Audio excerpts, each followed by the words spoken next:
This is my audience for my persuasive speech.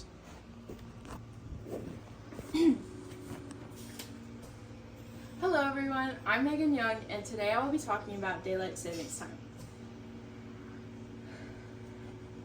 Having 2 time changes per year affects mental health negatively and does not benefit anyone.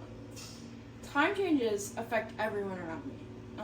It was a topic of interest for me because my best friend and I frequently talk about how we would lose motivation and productivity when the time changed in November every year. So, because of the recent time change that just happened last November, and my first-hand experience of losing motivation and such, I wanted to know exactly why time changes in the US and the effects of time changing on people in my country. So, to begin a discussion of time changes, let's go over a quick background on time change in the US. In the US, the 2 main time changes are to daylight savings time and to standard time. Standard time is when the clock jumps back an hour in November or falls back. Daylight savings time is when the time springs forward in March. A few states in the United States do not partake in switching to daylight savings time. The same goes for worldwide countries. In fact, in an article published in 2024 on Statista's website, it states that fewer than 40% of countries in the world participate in changing the fixed time. With this information, it seems kind of obvious that opinions are kind of divided about time change. And daylight savings time being the fixed time all year would be a good solution to fix this division.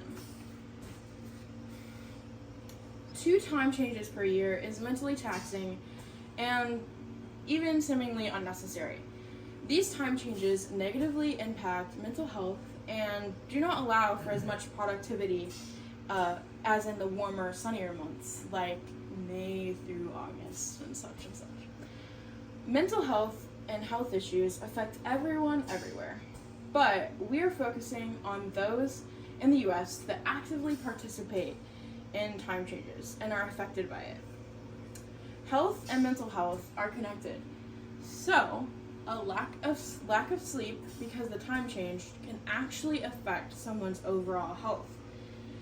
Data from an article published in March of 2024 on Psychology Today's website suggests lack of sleep worsens mental health disorders like anxiety or depression and a lot of others. And even in another online article published by the Public Health Organization's website, it explains that less sleep can sometimes result in decreases in cardiovascular health, aka heart health.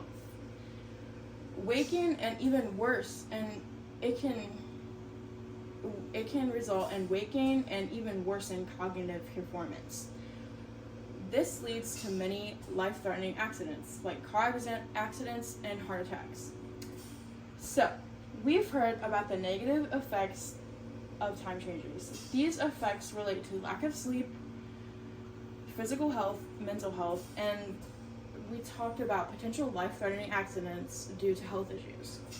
So, now let's go over a few reasons why 2 time changes every year in America are still around. Although the government still has control over whether or not there is a fixed set time or not, there is not a lot of movement in getting one fixed time to either standard time or daylight savings time in the United States. A significant piece of legislation in history about both fixed time and specifically daylight savings time is the Uniform Time Act of 1966. Information given on an article published in October 2024 on the news channel KGW's website indicates that the Uniform Time Act of 1966 allows states to not be involved in daylight savings time and stay on standard time year-round, but does not allow daylight savings time in which there are more hours of daylight in the day to be a sole fixed time. This seems not really fair. Despite this piece of legislation, majority of people want daylight savings time to be a fixed time. This concept is referred to as the lock the clock movement. And many states agree that they want daylight savings time to be a fixed time. So, 19 states have passed legislation or resolutions to have daylight savings time permanently as a fixed time. But this really relies on the Congress approving daylight savings time to be a fixed time statewide, and that's not really allowed. So until that happens, we can't have daylight savings time as a fixed time in really any state. So when talking about mental health, it's important to give ways to cope with that because of time change. So here's a few ways to cope. Go outside in the morning, go for a walk, go for a jog, exercise. This can help with the lack of sunlight in winter months, and it's really good to just get outside anyways. Exercise inside and out, and that kind of relates to the last one, but exercise is good for anyone, and it can really help with mental health issues. And lastly, it's important to always remember to ask for help, even though it might be hard and scary. Here are some ways to get involved politically, because sometimes you need to. You can educate yourself by researching, watching news articles. Then you can contact your local representatives, calling them, asking them about what they're doing about daylight savings time and how can that be a fixed time in your state. Then you can sign or start petitions, do stuff like that, create public awareness campaigns to inform others, and lastly, just stay informed. Those are a few ideas for getting involved in the topic.